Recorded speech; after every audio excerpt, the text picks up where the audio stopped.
Another story I heard about myself. This one happened in high school.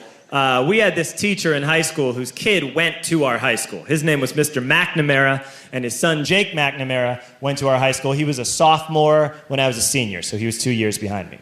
And Mr. McNamara was an asshole. And one weekend, he and his wife decided to leave town, which you should never do if you're an asshole. And Jake McNamara decided to throw a party at the teacher's house. Hooray! And everyone around town heard about it, and we all got up individually and thought, okay, let's go over there and destroy the place. I walked into this party, everyone I had ever met was there, and everyone was drinking like it was the end of the world. People were drinking like it was the Civil War and a doctor was coming to saw our legs off. It was totally unsupervised. We were like dogs without horses. We were running wild. I walked down to the basement. They had a pool table in the basement. One dude took a running start and threw his body onto the pool table and broke it in half. Another kid found out which room was Mr. McNamara's and went upstairs and took a shit on his computer. So the party was going great.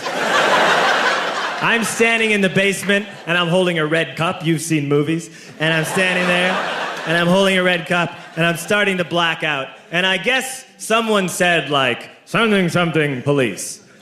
And in a brilliant moment of word association, I yelled, fuck the police! Fuck the police! And everyone else joined in. 100 drunk white children yelling, fuck the police. With the confidence of guys who have like already been to jail and aren't afraid of it anymore. You know, that like, I serve my nickel, you come and take me confidence. But white children. The reason someone had said something police was because the police were there. So a Chicago police officer walked down the stairs and got to the bottom in the basement and looked out over a sea of drunk toddlers yelling, fuck the police, in his face. And he was almost impressed. He was like, wow. And then he leaned into his walkie-talkie and went, get the paddy wagon.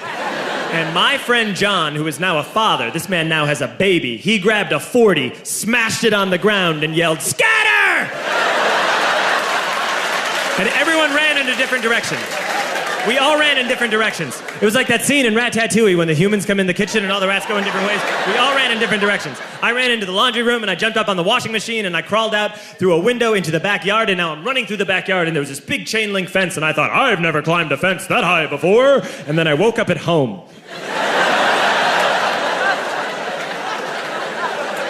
On Monday, I went to school because that's what we did back then. And I'm walking into the school building, and who do I see but Jake McNamara? And he says to me, hey, were you at my party on Saturday? And I said, no. You know, like a liar.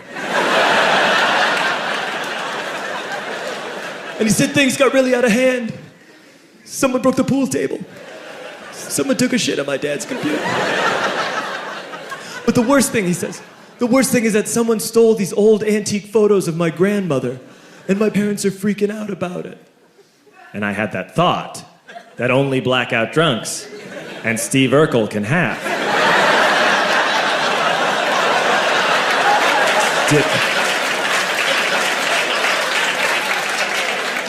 Did I do that? I figured, no, I wouldn't have done that. But I was never sure until 2 years later. Relax. I'm playing video games with this kid named Alex that we also went to high school with. 2 years later, we've graduated by now. We're playing video games for a couple hours. And then Alex says to me, hey, come here, I want to show you something. And he takes me into his bedroom. And then he takes me into a side room off of his bedroom. Never a good thing to have.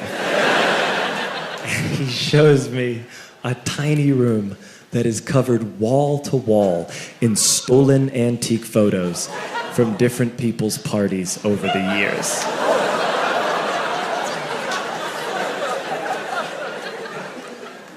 said, why?